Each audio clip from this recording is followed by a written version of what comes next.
28 जानेवारीची ती सकाळ महाराष्ट्रासाठी काळ्या इतिहासासारखी ठरली.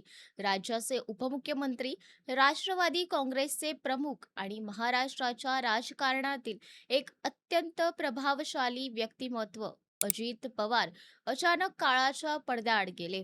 एका क्षणात सगळंच बदलून गेलं. राजकारण, सत्ता, पद, समीकरणं सगळं स्तब्ध झालं. संपूर्ण महाराष्ट्र शोकासागरात बुडालं. बारामतीपासून मुंबईपर्यंत गावागावातून एकच भावना दिसत होती. दादा गेले.